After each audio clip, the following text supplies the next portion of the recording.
વચનામૃત ક્રમાંક 19 700 મહાનીતિ વાક્ય 627મું વાક્ય 627 અયોગ્ય વચન ભાખવું નહીં.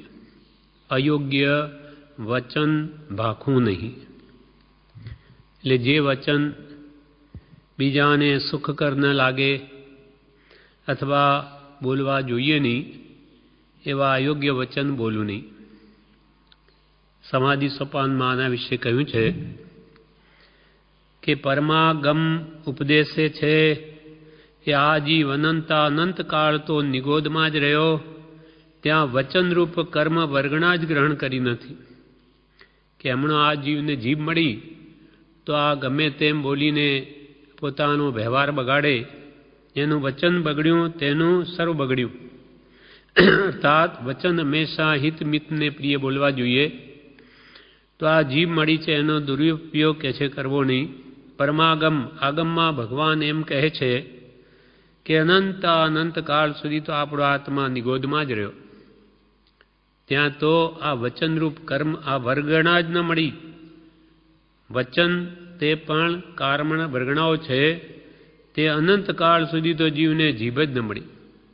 એકેન્દ્રિયમાં જ રહ્યો, નિગોદમાં છે ત્યારે પણ એકેન્દ્રિય, અને ત્યાર પછી બહાર નીકળ્યો તો પણ પૃથ્વી કાય, અપકાય, તેવું કાય, વાયુ કાય, વનસ્પતિ કાય, તેમાંય અનંત કાળ કે અસંખ્યાત કાળ સુધી ત્યાં આપણો આત્મા રહ્યો, ત્યાં પણ જીવા ઇન્દ્રિય પામ્યો નહીં. એક ઇન્દ્રિયમાં તો શરીર ઇન્દ્રિય જ હોય, બીજ જીભ, બે ઇન્દ્રિયને જીભ હોય બે ઇન્દ્રિયવાળા જીવોને, પણ અનંત કાળ હતો આ જીવનો એક ઇન્દ્રિયમાં જ જાય. નિગોદમાં જ હતો અનાદિકાળથી, તો ત્યાં તો જીવા ઇન્દ્રિય ન પામ્યો. અને બે ઇન્દ્રિય, ત્રણ ઇન્દ્રિય, ચતુરેન્દ્રિય, અસંગદી, પંચેન્દ્રિય એ ચાર વિકલ ચતુષ્ક અને સંગની પંચેન્દ્રિય તિર્યંચ પશુ પક્ષીમાં જીવા ઇન્દ્રિય તો પામ્યો, પણ અક્ષર સ્વરૂપ શબ્દો બોલવાની શક્તિ પ્રાપ્ત નહીં થઈ. હવે બે ઇન્દ્રિયમાં થયો ત્યારે જીભ તો મળી. બે ઇન્દ્રિય અળસિયા, કર્મિયા વગેરે બે ઇન્દ્રિય છે. કીડી, મકોડી વગેરે ત્રણ ઇન્દ્રિય છે. એક ઇન્દ્રિય શરીર, બીજી ઇન્દ્રિય મોઢું, ત્રીજી ઇન્દ્રિય નાક. ચાર ઇન્દ્રિયવાળા ભમરાઓ એ ઇન્દ્રિય એ યોનિઓમાં પણ જીવ જન્મ્યો, ત્યાં જીવા તો મળી, પણ છતાં પણ અક્ષરરૂપ જ્ઞાન નહીં, કે બોલી શકાય નહીં. કોઈ વાત કરે તો એનો ભાવ સમજી શકે નહીં. અક્ષર સ્વરૂપ શબ્દ બોલવાની શક્તિ જ ન મળી વિકલેન્દ્રિયમાં. પંચેન્દ્રિય થયો ત્યારે માનો કે પશુ પક્ષી થયો કે તિર્યંચ ઢોર વગેરે થયો, તેમાં પાંચેન્દ્રિયો છે, પણ બોલવાની શક્તિ પ્રગટ નથી. હવે આવી દુર્લભ વચન શક્તિ આપણને મનુષ્ય દેહમાં મળી છે, ત્યારે આ જીવ તેનો દુરુપયોગ કરે છે. દુરુપયોગનું પરિણામ શું આવે તો કે બીજા ભાવમાં એને જીભ જ ન મળે. જીભ મળી, બોલવાની શક્તિ મળી, ત્યારે જૂઠ બોલે કે એના વડે પ્રપંચ કરે તો જ્ઞાની કે તને આ વચન શક્તિ જ બોલવાની મળશે નહીં. મનુષ્ય ભાવમાં આ શક્તિ મળી છે. આવી દુર્લભ વચન શક્તિ અસત્ય બોલીને બગાડી દેવી એ મહા અનર્થ છે. જીવા ઇન્દ્રિય મળી ત્યારે જૂઠ બોલીને આ વચન યોગને બગાડવો તે કે છે યોગ્ય નથી. મનુષ્ય ભવનો મહિમા તો વચન વડે છે. માણસની કિંમત પણ વચનથી થાય છે. નાક, કાન, જીભ, આંખ તો પશુને પણ હોય છે. ખાવું, પીવું, કામ ભોગાદી પુણ્ય પાપ પ્રમાણે ઢોરને પણ પ્રાપ્ત થાય છે. આભરણ, વસ્ત્ર આદિ કૂતરા, વાંદરા, ગધેડા, ઘોડા, ઊંટ, બળદ ઇત્યાદિને પણ પ્રાપ્ત થાય છે. કોઈ વરઘોડો વગેરે તો ઊંટને શણગારે, એને દાગીના પહેરાવે, અથવા કૂતરા પાળતા હોય તો એની બધી રીતે એની સગવડ સાચવે, અથવા ઘોડાને પણ ઘરેણા પહેરાવવામાં આવે, બળદને પણ પહેરાવવામાં આવે. તો માણસ કપડાં અને વસ્ત્ર તો એને પણ મળી રહે, પરંતુ વચન બોલવાની શક્તિ, સાંભળીને સમજવાની શક્તિ તથા ઉત્તર દેવાની શક્તિ તેમજ ભણાવવામાં ઉપયોગી વચન શક્તિ તે મનુષ્ય જન્મ જ મળે છે. ભણવું ભણાવવું આ માનવદેવને આ શક્તિ પ્રાપ્ત છે. માટે મનુષ્ય દેહ પામીને જેણે વચન બગાડ્યું તેણે આખો ભવ બગાડ્યો. બોલતા જ ન આવડ્યું તો કે જે એનો આખો ભવ બગડ્યો. મનુષ્ય જન્મમાં લેવું, દેવું, કહેવું, સાંભળવું, પ્રતીતિ, પરીક્ષા, ધર્મ, કર્મ, પ્રવૃત્તિ, નિવૃત્તિરૂપ વગેરે કાર્યો વચનને આધીન છે. કંઈ કહેવું હોય, કંઈ કરાવવું હોય, સાંભળવું હોય, એ બધું વાણી છે તો બધું સરળતાથી થઈ શકે. વાણી ન નીકળતી આ શું કરે? એ તો મૂંગા હોય એને ખબર પડે કે જ્યારે બોલવું હોય, કંઈ કહેવું હોય તો મોઢાથી નીકળે જ નહીં. શું કરે બિચારા? આંધળો જાણે કે આંધળાપણાનું દુઃખ કેવું છે. આપણને તો બધું દેખાય, પણ એક દિવસ જો આંખ કામ ન કરે, આંધળા જેવા થઈ ગયો તો ખબર પડે કે આંધળાને કેવું દુઃખ હશે. જેમ ગરીબાઈનું દુઃખ, જે આપણે કોઈ દિવસ ગરીબાઈ ન જોઈ હોય તો આપણને શું ખબર પડે કે ગરીબ અવસ્થામાં કેવું દુઃખ છે. એમ આ બધી શક્તિઓ પૂર્વના પુણ્ય ઉદય બધી મળી છે તો કે હવે એનો દુરુપયોગ તમે કરો માં. નાની પૂછશો કે નહીં તો ભવિષ્યમાં આવી મળશે નહીં. જેણે વચન બગાડ્યું તેણે તો બધો મનુષ્ય જન્મનો વ્યવહાર બગાડી દૂષિત કર્યો. માટે પ્રાણ જતા પણ પોતાનું વચન દૂષિત ન કરો. નાની પુરુષો આપણને કહે છે વસ્તુ મળી છે એનો સદુપયોગ કરો. ધન મળ્યું છે તો કે પુણ્યના ઉદય મળ્યું તેનો પરોપકાર કરો, સ્વપરોપકાર કરો તો એથી બીજાને તમને ફરી પુણ્યથી પુણ્ય વધે. તેમ કોઈ પણ વસ્તુ ઉત્તમ મળી હોય તેનો સદુપયોગ કરો. દુરુપયોગ કરવાથી બીજા ભૂમાં ન મળે. બળનું અભિમાન કરે તો નિર્બળ થાય, તપનું અભિમાન કરે તોય કોઈ તપ કરવાની શક્તિ ન આવે, જ્ઞાનનું અભિમાન કરે તો મૂર્ખ થાય, રૂપનું અભિમાન કરે તો કુરૂપ થાય. એટલે જે વસ્તુનું જે અભિમાન કરે તે બીજા ભૂમાં ન પામે. માટે વચન મળી, વચન શક્તિ મળી. માટે કૃપાલ કે અયોગ્ય વચન ભાખવું નહીં. માનવ જન્મ મળ્યો માટે અયોગ્ય રીતે વાણી કાઢવું નહીં, પણ ખૂબ વિચારીને બોલું. નહીં તો આ જીભ તે મિત્રતા કરાવે ને એ જ વેર વધારનારી છે. આ પ્રમાણે અયોગ્ય વચન ભાખવું નહીં. વાક્ય 627 પૂરું થયું. હવે વાક્ય 628માં ઉઘાડે શિરે બેસવું નહીં. ઉઘાડે શિરે બેસવું નહીં. વડીલોની મર્યાદા અર્થે ઉઘાડે શિરે બેસવું નહીં.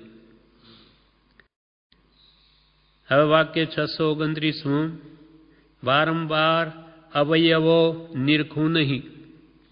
શરીરના અવયવ, હાથ, પગ, મોઢું એ વારંવાર નિરખવું નહીં. કેમ કે આ જીવને મોહ થવાનું નિમિત્ત છે.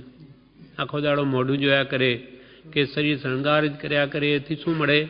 આસક્તિ વધે, શરીરમાં દેહાધ્યાસ વધે, મોહ વધે. એમ ઘણા લોકો કે વારંવાર પોતાના મોઢાને અરીસામાં નિરખ્યા કરે, તેથી શરીર પ્રત્યેની આસક્તિ વધે. માટે વારંવાર શરીરના અવયવોને નિરખવું નહીં. હવે વાક્ય 630 સ્વરૂપની પ્રશંસા કરવું નહીં. પોતાનું સુંદર રૂપ હોય તો પણ તેની પ્રશંસા કરવું નહીં. સ્વરૂપની પ્રશંસા કરવું નહીં. જેમ કે સનતકુમાર ચક્રવર્તી, કૃપાલદેવ આખો પાઠ લખ્યો એના માટે તો કે ચક્રવર્તીના મોક્ષમાળામાં સંતકુમાર ચક્રવર્તી એને રૂપનું અભિમાન કર્યું તો કાયા ઝેરમય બની ગઈ. તેમાં કહે છે એ પાઠમાં કૃપાલદેવ કહે છે ચક્રવર્તીના વૈભવમાં શી ખામી હોય? સનતકુમાર એ ચક્રવર્તી હતા, તેના વર્ણને રૂપ અત્યુત્તમ હતા. એક વેળા સુધર્મ સભામાં તે રૂપની સ્તુતિ થઈ. દેવલોકમાં સુધર્મા પહેલો દેવલોક, તેમાં ઇન્દ્રે સનતકુમાર ચક્રવર્તીના રૂપની પ્રશંસા કરી. કોઈ બે દેવોની વાત રૂચી નહીં. એવું તે વળી કંઈ માનવનું રૂપ હોય મનુષ્ય દેવો કરતાં વિશેષ? એ બે દેવોને એ વાત રૂચિ નહીં ઇન્દ્રની. પછી તેઓ તે શંકા ટાળવાને માટે વિપ્ર રૂપે સનત કુમારના અંતઃપુરમાં આવ્યા. બ્રાહ્મણનું રૂપ લઈને બે જણા આવ્યા. સનત કુમારનો દેહ તે વેળા ખેળથી ભર્યો હતો. સ્નાન કરવા બેઠા હતા. બધું મર્દન કરેલું હતું. આ ખેળથી સુગંધી દ્રવ્યોથી શરીર વિલેપન કરેલું હતું. તેને અંગ મર્દનાદિક પદાર્થોનું માત્ર વિલેપન હતું. એક નાનું પંચિયું પહેર્યું હતું અને તે સ્નાન મંજન કરવા માટે બેઠા હતા. વિપ્ર રૂપે આવેલા દેવતા તેનું મનોહર રૂપ, કંચન વર્ણી કાયા અને ચંદ્ર જેવી કાંતિ જોઈને બહુ આનંદ પામ્યા અને માથું ધૂણાવ્યું. એટલે ચક્રવર્તીએ પૂછ્યું કે તમે માથું શા માટે ધૂણાવ્યું? બે બ્રાહ્મણો જે દેવ હતા. ત્યારે દેવોએ કહ્યું, અમે તમારું રૂપ અને વર્ણ નિરીક્ષણ કરવા માટે બહુ અભિલાષી હતા. સ્થળે સ્થળે તમારા વર્ણરૂપની સ્તુતિ સાંભળી હતી. આજ તે અમે પ્રત્યક્ષ જોયું. એથી અમને પૂર્ણ આનંદ ઉપજો. માથું ધૂણાવ્યું એનું કારણ એ કે જેવું લોકોમાં કહેવાય છે તેવું જ રૂપ છે. એથી વિશેષ છે પણ ઓછું નથી. આજે હતું એ દેવોએ કહ્યું. હવે એનાથી અભિમાન આવી સનત કુમાર સ્વરૂપની. પછી પોતે જ પ્રશંસા કરવા લાગ્યા કે સનત કુમાર સ્વરૂપ વર્ણની સ્તુતિથી પ્રભુત્વ લાવી બોલ્યા, તમે આ વેલા મારું રૂપ જોયું તે ભલે, પરંતુ રાજસભામાં વસ્ત્રાલંકાર ધારણ કરી કેવળ સજ્જ થઈને જ્યારે સિંહાસન પર બેસું છું ત્યારે મારું રૂપ અને મારો વર્ણ જોવા યોગ્ય છે. આ તો હમણાં ખેળભરી કાયા છે, નાવા બેઠો. હજુ તો તમે જુઓ હું ત્યાં બેસું ત્યારે સિંહાસન પર જે સજ્જ થઈને ત્યારે જુઓ તો તમે ચકિત થઈ જાઓ. આ સ્વપ્રશંસા. કૃપાલ કે સ્વરૂપની પ્રશંસા કરું નહીં. ત્યારે મારું રૂપ અને મારો વર્ણ જોવા યોગ્ય છે. અત્યારે તો હું ખેળભરી કાયા બેઠો છું. જો તે વેળા તમે મારા રૂપ વર્ણ જુઓ તો અદ્ભુત ચમત્કારને પામો અને ચકિત થઈ જાઓ. દેવોએ કહ્યું, ત્યારે પછી અમે રાજસભામાં આવીશું એમ કહી ત્યાંથી ચાલ્યા ગયા. ત્યાં જઈને પછી જ્યારે સજ્જ થઈને આવે જુએ છે ત્યારે બીજી રીતે માથું ધૂણાવ્યું.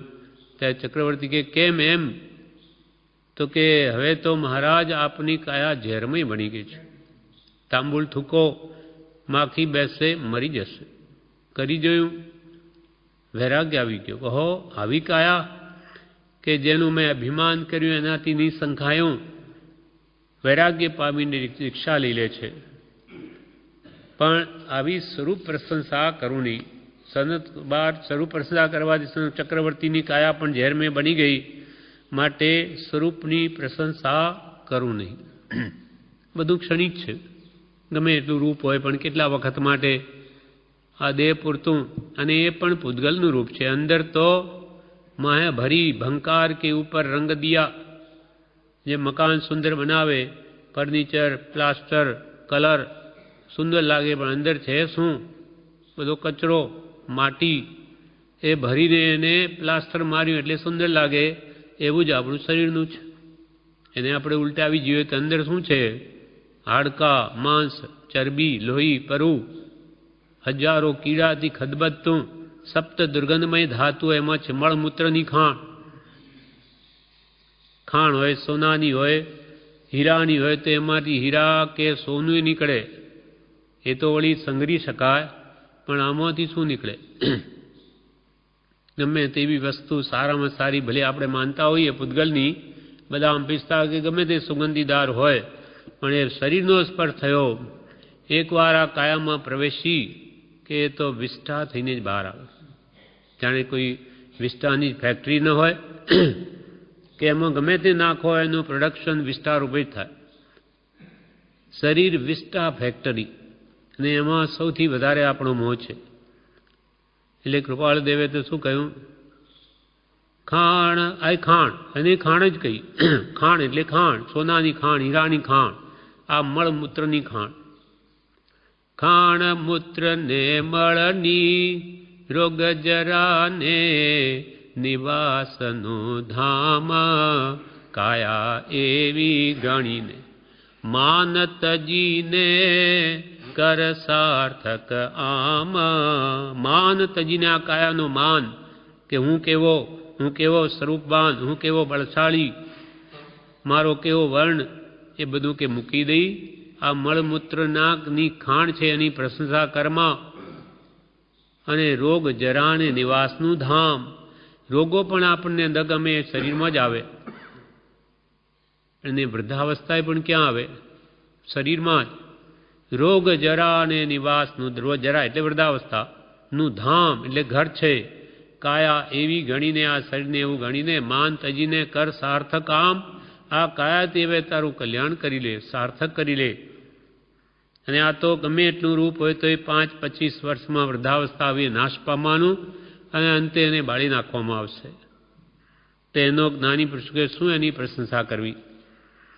એટલે કૃપાલ કે સ્વરૂપની પ્રશંસા કરું નહીં. હવે વાક્ય 631. કાયા પર ગૃદ્ધ ભાવે રાચું નહીં. કાયા શરીર, એના પર ગૃદ્ધ ભાવે રાચું નહીં.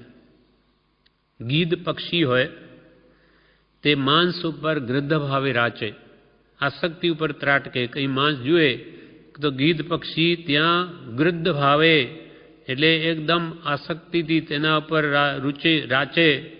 તેમ અજ્ઞાની જીવ આ શરીર ઉપર ગૃદ્ધ ભાવે એટલે અત્યંત આસક્ત ભાવે રાચે છે, પણ તેમ રાચું નહીં. પણ જેમ બને તેમ શરીરની આસક્તિનો ત્યાગ કરી દેહાધ્યાસ ઘટાડું અને આત્મભાવને પોષણ આપું. કેમ કે છૂટે દેહાધ્યાસ તો નહીં કરતા તું કર્મ, નહીં ભોગતા તું તેહનો એ જ ધર્મનો મર્મ. અને એ જ ધર્મથી મોક્ષ છે. દેહાધ્યાસ છોડવાથી જ મોક્ષ છે. તું છો મોક્ષ સ્વરૂપ. તું આ દેહ તારો નહીં, તું એનાથી મુક્ત સ્વરૂપ જ છો. અનંત દર્શન જ્ઞાન તું અવ્યાભાસ સ્વરૂપ. તારા આત્માનું સ્વરૂપ તો અનંત જ્ઞાનમય, અનંત દર્શનમય અને બાધા પીડારહિત સ્વરૂપ છે તારું. એમ દેહાધ્યાસ ઘટાડું ને આત્મભાવને પોષણ આપું. અર્થાત કાયા પર ગૃદ્ધ ભાવે રાચું નહીં. ગીધ પક્ષીઓ હોય તે આ માંસના લોચા પર રાચે, તેમ જ્ઞાનીઓ કે તું પણ આ કાયા માંસથી જ બનેલી એના પ્રત્યે જો આસક્ત ભાવ રાખે તો તું પણ ગીધ પક્ષી જેવો જ છે. માટે એની આસક્તિને ત્યાગી દેહાધ્યાસ ઘટાડું અને હું દેહથી ભિન્ન આત્મા છું, સહજાત્મ સ્વરૂપ છું, એમ આત્મભાવને પોષણ આપું. જેથી આત્મભાવના ભાવતા ભાવતા જીવ લહે કેવળ જ્ઞાન. હવે વાક્ય 632. ભારે ભોજન કરવું નહીં. મિષ્ટાન, દૂધ પાક વગેરે ભારે ભોજન કરવાથી શું થાય? પ્રમાદ થાય, આળસ થાય, બ્રહ્મચર્યને હાનિ પહોંચે. માટે ભારે ભોજન કરવું નહીં. સાદું ભોજન પણ અલ્પ કરવું કે જેથી પ્રમાદનો જય થાય. સાદું ભોજન પણ પેટ ભરીને ઠાંસો ઠાંસ ભરી દે પેટ તો પણ એને પ્રમાદ લાવે. જેથી શું થાય તો કે ધર્મ ધ્યાન થઈ શકે નહીં. અને અલ્પ ભોજન કરું તો પ્રમાદનો જય થાય અને ધર્મ ધ્યાન વિશેષ કરીને મોક્ષ પુરુષાર્થ સાધી શકું. ભોજન શરીર માટે આવશ્યક છે. એને નહીં તો માણસ મરી જાય. એટલે શરીર ટકાવવા આવશ્યક છે, પણ ભારે ભોજન કરવું નહીં કે જેથી મને પ્રમાદ થાય, આળસ થાય, સમયનો દુરુપયોગ થાય, વારંવાર સૂઈ રહેવાનું મન થાય, કોઈ કાર્ય કરવામાં રુચિ જાગે નહીં, એવું ભોજન કરવું નહીં. સ્વાદ તો માત્ર જીવ ઉપર એટલો જ, પણ પેટમાં ગયા પછી જો ભારે પડી જતું હોય અને પ્રમાદ જ લાવીને આપણે મળદા જેવું કરી નાખે, સુવડાવી જ દે, એવું ભારે ભોજન કરવું નહીં. વાક્ય 633. તીવ્ર હૃદય રાખવું નહીં. તીવ્ર હૃદય, કઠોર હૃદય. કઠોર હૃદય રાખવું નહીં. અથવા નાની વાતમાં પણ શીઘ્ર ઉત્તેજિત થઈ જાઉં એવું ઉતાવળિયું મન રાખવું નહીં. પણ ખમી કૂંદવાની કે સહન કરવાની શક્તિ કેળવું. વાતમાં ઉશ્કેરાઈ જાય એવું ન થવા દઉં. હૃદયને કોમળ રાખવું, એટલે તીવ્ર હૃદય રાખવું નહીં, એટલે નાની વાતમાં ઉતરી જાય અથવા ઉતાવળિયું મન રાખવું નહીં, પણ સહન કરવું. પ્રભુ ખમી ખૂંદો. જો પૂર્વ કર્મના બંધનથી નિવૃત્ત થવું હોય તો સહન કરો, જે આવે સહન કરો, એ સિવાય બીજો કોઈ ઉપાય નથી. જ્યાં ઉપાય નથી ત્યાં સહનશીલતા જ કર્તવ્ય છે. સહન કરો.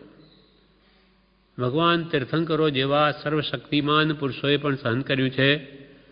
એ ધારે તો બધાને ગમે તેવો આવે તો એને દુઃખ ના આપી શકે, છતાં પણ નહીં જેવા માણસો એમને દુઃખ આપ્યા છે. પોતે ક્ષમતાએ સહન કર્યું છે, કેમ કે એમને સર્વકર્મોથી નિવૃત્ત થવું છે. અને પૂર્વે બાંધ્યા વગર આપણને કોઈ દુઃખ આપી ન શકે. જે કંઈ પણ દુઃખ આવે છે તે આપણા કર્મના ઉદય છે. આપણા જ બાંધેલા દેણદારી કરી કર્મોની હવે ક્ષમતા ભાવે ભોગવીને પૂરી કરી દો. પણ જો વેર ભાવ લાવ્યો સામા પ્રત્યે તો ફરી નવું ખાતું ચાલુ. માટે કૃપાલ કે તીવ્ર હૃદય રાખવું નહીં, સરળ હૃદય રાખવું, નમ્ર રાખવું, ખમી ખૂંદવું, પણ કઠોર ભાવ લાવીને ફરી વેર વધારવું નહીં.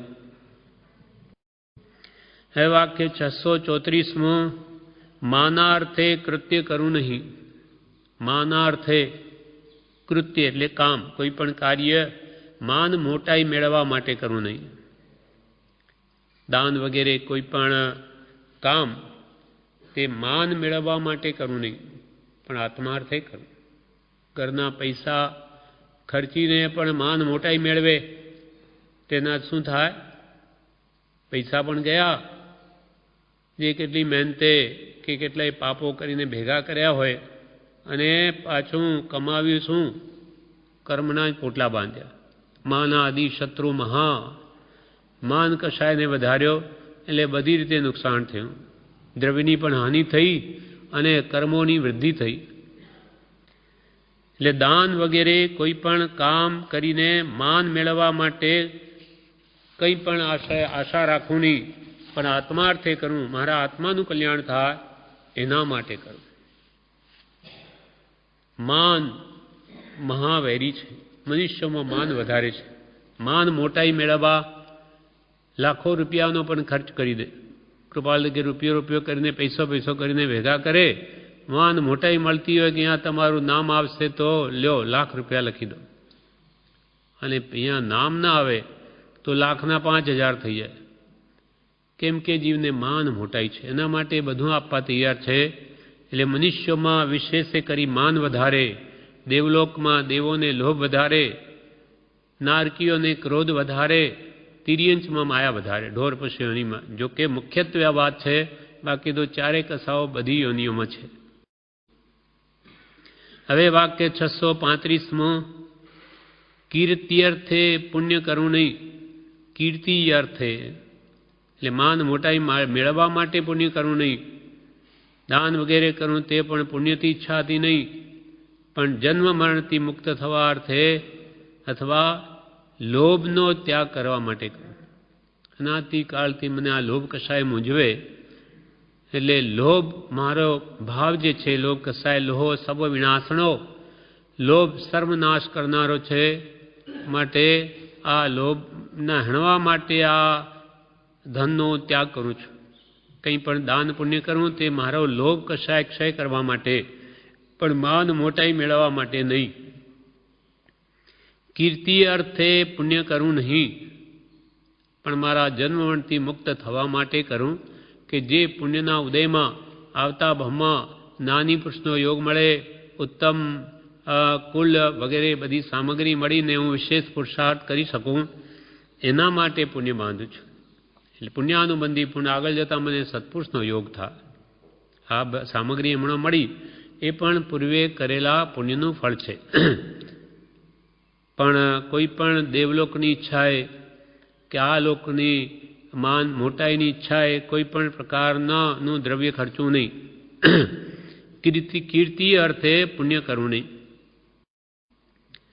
હવે વાક્ય 636 કલ્પિત કથા દૃષ્ટાંત સત્ય કહું નહીં. કલ્પિત કથા દ્રષ્ટાંત સત્ય ગૌણી, મનની કલ્પનાઓથી ઊભી કરેલી કથાઓ કે દ્રષ્ટાંતો ઘડે તેને સત્ય ઠરાવવું નહીં. કલ્પિત કથા મોહી જન જોડે, અપથ્ય વધારે રોગો, અહો હો પરમ શ્રુત ઉપકાર, ભવીને શ્રુત પરમ આધાર. કલ્પિત કથા મોહી જન જોડે, જગતમાં મોહી લોકો આવી કલ્પનાઓથી એવી કથાઓ ઊભી કરે કે જેથી આપણને પણ પરપદાર્થો પ્રત્યે મોહ થઈ જાય.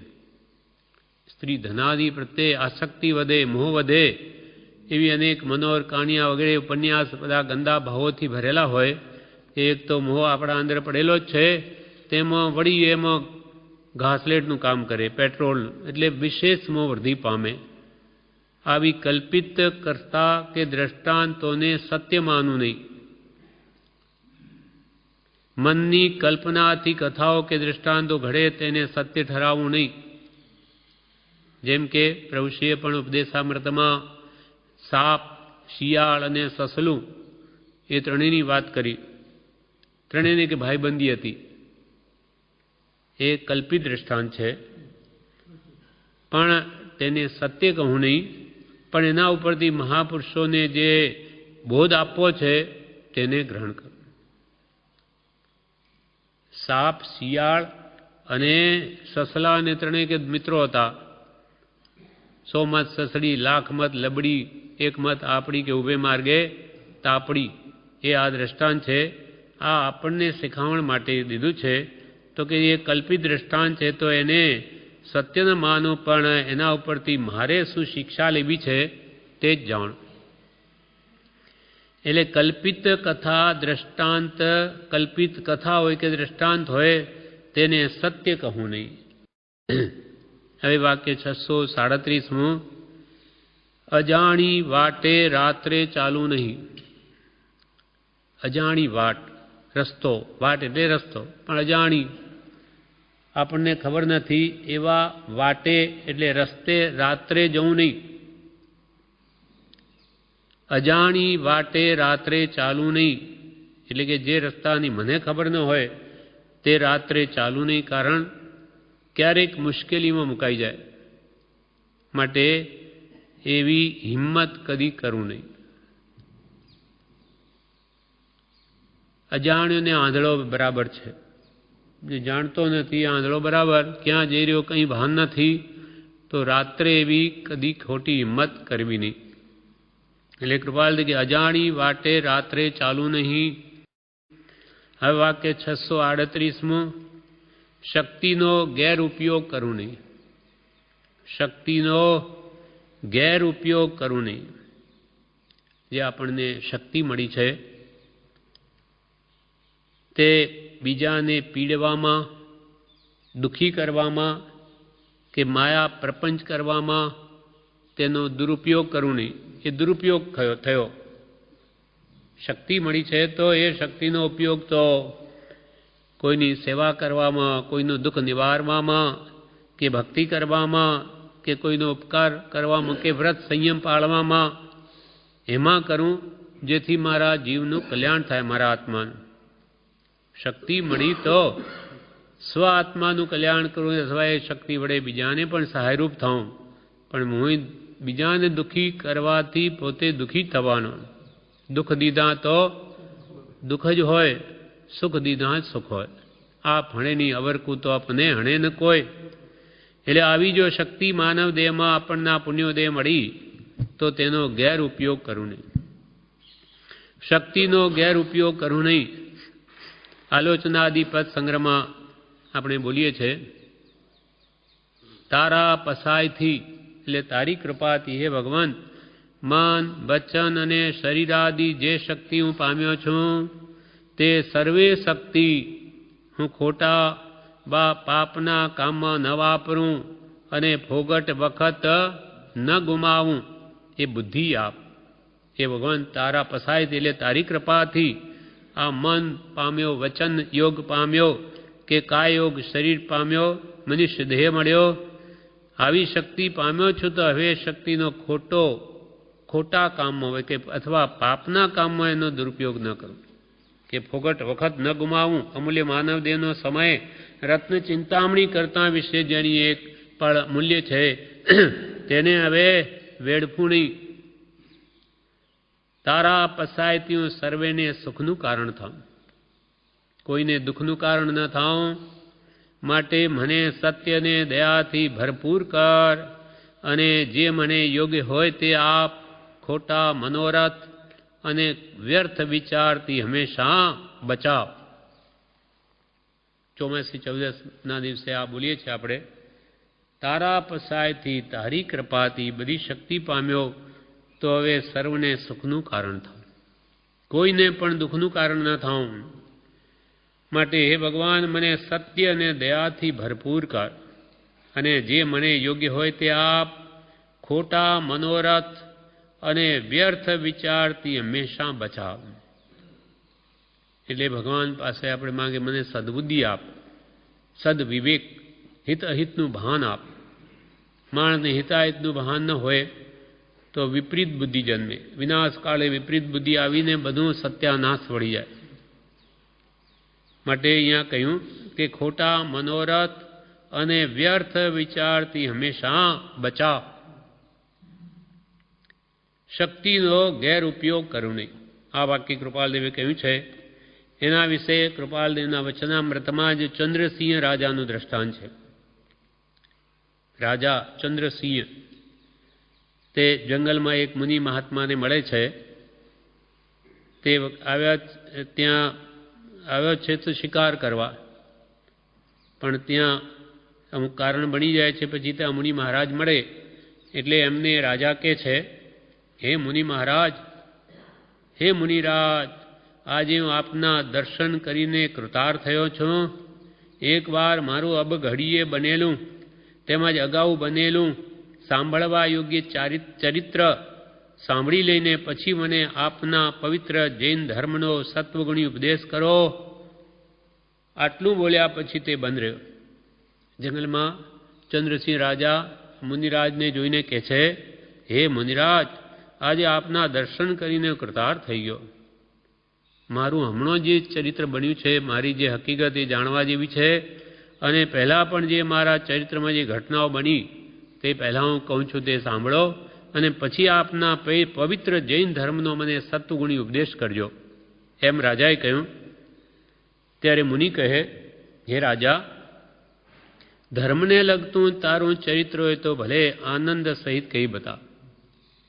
ધર્મને લગતું એમાં કંઈ સાર નીકળતો હોય, કંઈ આત્મલાભ થતો હોય તો ભલે કહે, નહીં તો ખોટી રીતે સમય બગાડીશમાં કે અમારી પાસે કંઈ નકામો ટાઈમ નથી.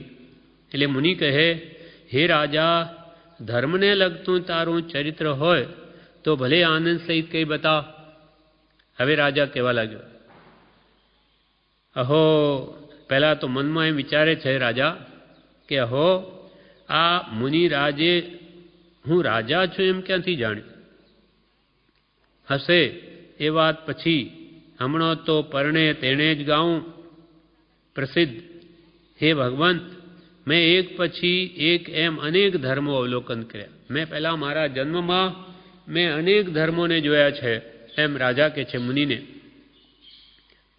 મેં એક પછી એક એમ અનેક ધર્મો અવલોકન કર્યા, પરંતુ તે પ્રત્યેક ધર્મમાંથી મારી કેટલાક કારણોથી આસ્થા ઉઠી ગઈ. ધર્મ અંગીકાર કરું પછી એના ગુરુઓને એના વર્તન બધા જોઉં કે મારી શ્રદ્ધા ઉઠી જાય કે આ બધા ધર્મ છે કે ધર્મના નામે ધતિંગ છે.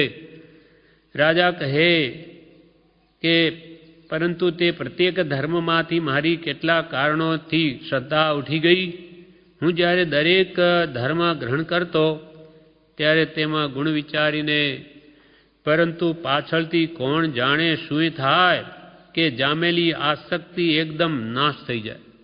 એકદમ પહેલાં તો શ્રદ્ધા સહિત આ ધર્મ સારો ગ્રહણ કરું ને પછી બધો એનો જે અંદર ખાને બધું પોલમ પોલ જોવા મળે એટલે મારી શ્રદ્ધા ઉઠી જાય. જોકે આમ થવાના કેટલાક કારણો પણ હતા. મને કે શા માટે શ્રદ્ધા ઉઠી જતી એનું કારણ આ હતા કે એક મારી મનોવૃત્તિ એવી જ હતી એમ નહોતું કે ભાઈ મને જ ધર્મ પ્રત્યે કંઈ રુચિ નહોતી એટલે એમ થઈ જતું, તો એમ પણ નથી. એક મારી મનોવૃત્તિ એવી જ હતી એમ નહોતું, પણ કોઈ ધર્મમાં ધર્મ ગુરુઓનું ધૂર્તપણું દેખીને તે ધર્મ છોડીને મેં બીજો સ્વીકૃત કર્યો. જોઉં કે પછી થોડીક પરિચય થાય કે આ તો બધા ઠગ છે, ધર્મના નામે ધંધા ચલાવે દુકાન, બાકી અંદર કંઈ ધર્મ જેવું છે નહીં એમ કે છે. મને લાગવાથી એ ધર્મ છોડીને પછી બીજો ધર્મ સ્વીકાર કરું. વળી તેમાં કોઈ વ્યભિચાર જેવી છીંઠ દેખીને તે મૂકી દઈને ત્રીજો ગ્રહણ કર્યો.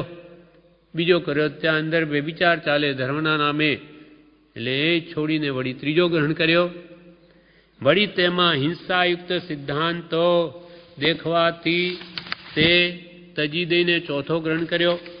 વળી ત્રીજા ધર્મ વળી જોયું કે તેમાં હિંસાને ધર્મ માને,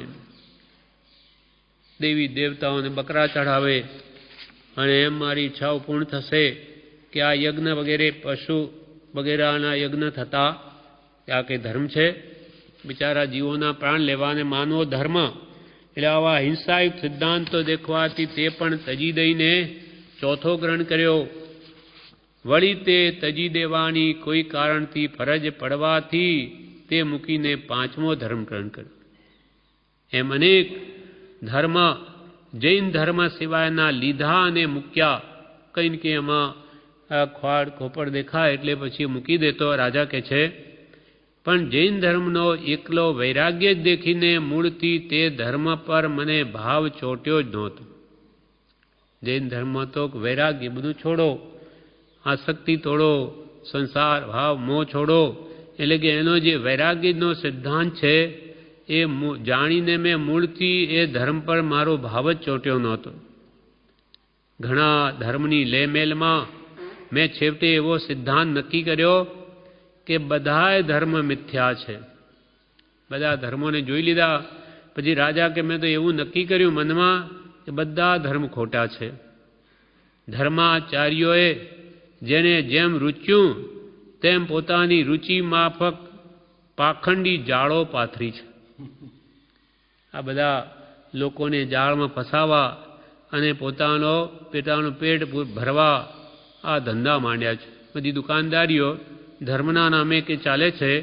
એટલે મને કેવું લાગ્યું કે ધર્માચાર્યોએ જેને જેમ રૂચ્યું તેમ પોતાની રુચિ માફક પાખંડી જાળો પાથરી છે. જેમ માછલાઓને પકડવા જાળ ફસાય એમાં કોઈ ને કોઈ, એમ કે આ બધા જાળ પાથરીને બેઠા, બાકી કશું નથી. દુનિયા ઝુકતી હે ઝુકાને વાલા ચાહીએ. 5-50નું ટોળું ગમે ત્યાં બની જાય, પછી ચાલ્યો એ પંથ થોડોક વધી જાય એટલે પછી બસ આ મારો પંથ. આમ કે છે મારી બુદ્ધિ બધા ધર્મો પ્રત્યે એવી થઈ ગઈ કે આ બધી જાળો પાથરી છે, બાકી કશું નથી. જો ધર્મ પાળવાનો સૃષ્ટિનો સ્વાભાવિક નિયમ હોત તો આખી સૃષ્ટિમાં એક જ ધર્મ કાન હોત. જો કે ભાઈ બધાએ ધર્મ પાળવો તો આખા વિશ્વમાં એક જ ધર્મ કેમ નહીં? આ બધા જાત જાતના ધર્મ કેમ? જો ધર્મ પાળવાનો સૃષ્ટિનો સ્વાભાવિક નિયમ હોત તો આખી સૃષ્ટિમાં એક જ ધર્મ કાન હોત. આવા તરંગોથી હું કેવળ નાસ્તિક થઈ ગયો. આવા વિચાર નાસ્તિક બની ગયો. ધર્મ પ્રત્યેની આસ્થા ઉઠી ગઈ અને સંસારી શૃંગાર એ જ મેં તો મોક્ષ ઠરાવ્યું. બસ એ રાજા કહે ચંદ્રસિંહ, સંસારમાં રહેવું, શૃંગાર કરવો, ખાવું પીવું, જેમ પ્રજાને જેમ આપણે જેટલી શક્તિ હોય તેટલું મેળવીને ગૃણમ કૃત્વા ભૃતમ પીવેત, ઋણ કરીને પણ ઘી પીઓ. કેમ કે આગલા ભવે કંઈ આપવાનું છે નહીં. આ બધા જે શક્તિ છે, જિસકી લાઠી ઉસકી ભેંસ, એટલે જેટલો બળવાન એટલો એ સુખ ભોગવે એમ માનીને મેં તો સંસારી શૃંગારને જ મોક્ષ ઠરાવ્યો. પાપ નથી, પુણ્ય નથી, ધર્મ નથી, કર્મ નથી, સ્વર્ગ નથી, નરક નથી, એ સગળા પાખંડો છે.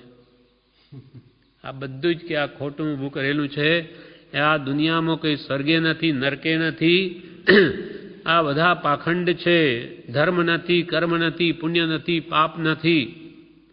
જન્મ પામવાનું કારણ માત્ર સ્ત્રી પુરુષનો સંયોગ છે અને જરેલું વસ્ત્ર જેમ કાળે કરીને નાશ પામે છે તેમાં કાયા હળવે હળવે ઘસાઈ છેવટે જીવન રહિત થઈ જઈ નાશ પામે છે.